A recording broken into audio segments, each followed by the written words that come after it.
Pratiquer le tantra, ce n'est pas pratiquer le Kama Sutra. Non. Pour moi, pratiquer le tantra en couple, c'est permettre à notre entièreté, à l'être profond que je suis, de rayonner, de rencontrer l'autre dans cet état d'être, dans son état de merveille, dans son état divin, et moi aussi de rejoindre mon état de divinité, mon état de merveille.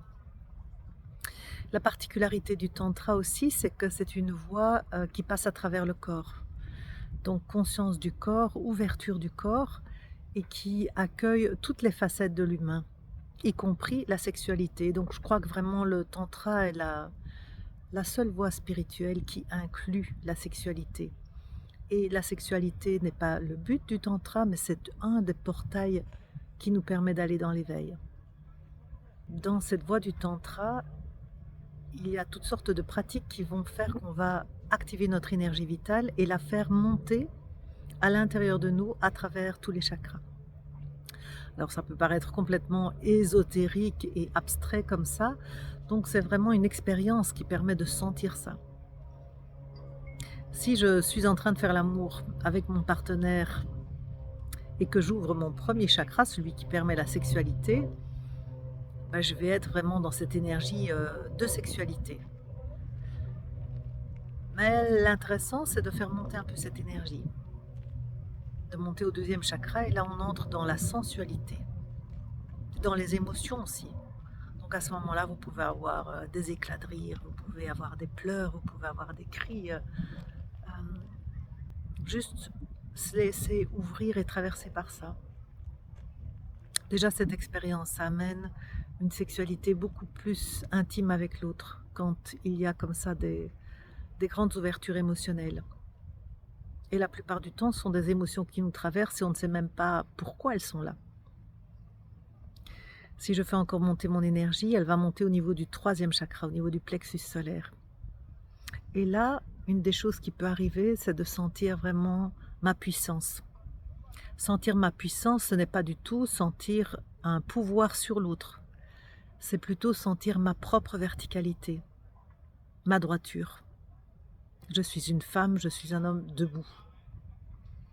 Donc sentir cette puissance de la vie qui me traverse.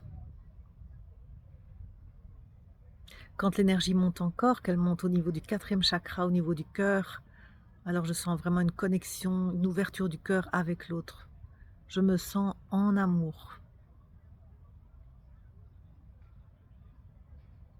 Et je peux me sentir en amour non seulement avec mon partenaire, mais il peut même y avoir une ouverture beaucoup plus grande, où je me sens en amour avec la vie, avec cette énergie de vie qui me traverse.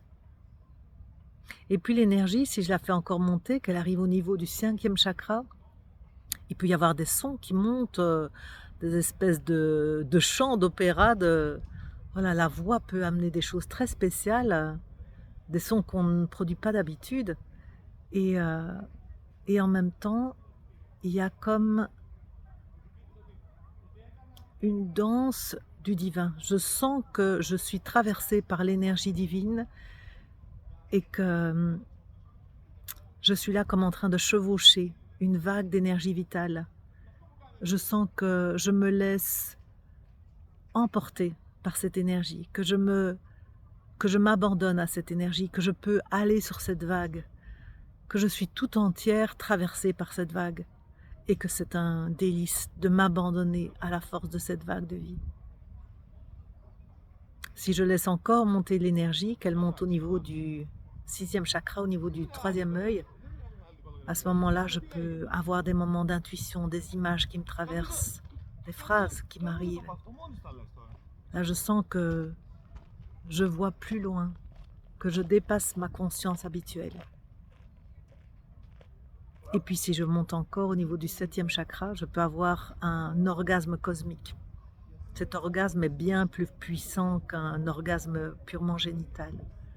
C'est un moment où chacun peut le ressentir différemment, mais moi dans mon expression, je dirais, je n'ai plus de limite du corps.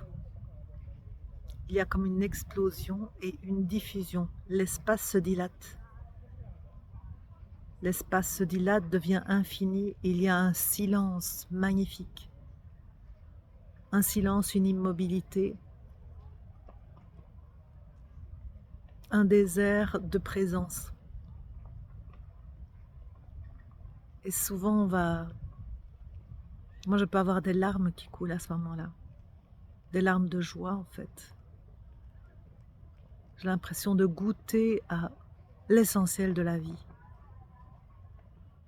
Et donc dans le tantra, tout le chemin va être d'ouvrir tous ces chakras, d'ouvrir toutes ces portes pour pouvoir vraiment entrer dans cette expérience d'extase, cette expérience où je me sens unie non seulement avec l'autre, mais unie au tout, unie à la force de vie, unie avec cet espace sacré. Bienvenue dans cette aventure.